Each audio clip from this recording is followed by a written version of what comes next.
Hello students and welcome to the YouTube channel of Lalbagh Girls. This is Ekta ma'am and today I am taking up a lecture for class 10th students and my subject for them is commerce. Students, this is a new topic and a new chapter for you all. So let us start our video now and discuss the chapter ahead. Please watch this video till the end and do not forget to like and share the video and subscribe the YouTube channel of Lalbagh Girls. Students, in my previous videos, we have discussed about the financial statements, their meanings and objectives.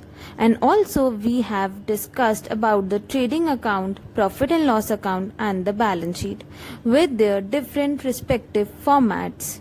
Now we will move forward and study about the adjustments.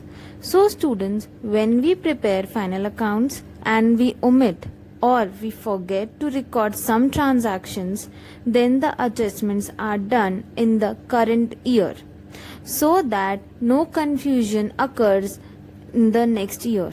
Some of the entries are passed for the same and these entries are called adjustment entries. Now look at some of the objectives or need of adjustment. First, to ascertain the true net profit or loss. Second, to ascertain the true financial position. Third, to record the transactions which are omitted. Fourth, to rectify certain errors. Fifth, to make records of such expenses which have accrued but have not been paid. Sixth, to make a record of such incomes which have accrued but not have been received. And lastly, to provide for depreciation. So students, when we talk about adjustments, always keep in mind that adjustments have two effects. Means one single adjustment affects two accounts or the two sides together. Now when we talk about closing stock, look at this image. In this you have to keep in mind that in case two values are given, then in closing stock only one value which is of less amount is considered.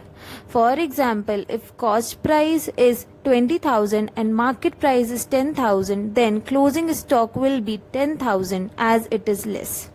Now look at the adjustment entry of closing stock. It has two effects. First effect is shown in the trading account on the credit side and the second effect is shown in the balance sheet on the asset side with its original name with the heading as closing stock.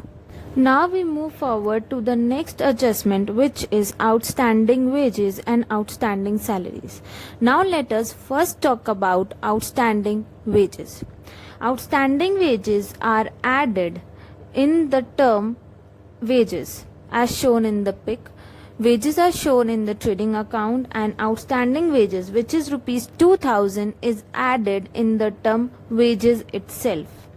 Now when we talk about salary, outstanding salary is again added in the item called salaries, which is shown in the profit and loss account. This shows that when we talk about wages, wages are shown in the trading account, then outstanding wages are added in the trading account. And when we talk about salary, salary is shown in profit and loss account, so the outstanding salary is added in the profit and loss account. This is one effect of outstanding wages and outstanding salaries. Now come to the next effect.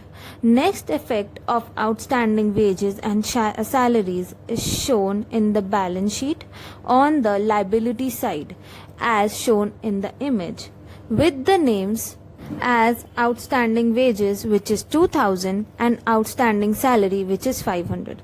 Students, the amount of outstanding wages and salaries are only recorded. Please remember, we don't have to record full amount. Only the outstanding part is to be recorded in the balance sheet and also is added in the trading and the profit and loss account. Now you can look for a better summary for this adjustment. See, in this image, outstanding wages has two effects.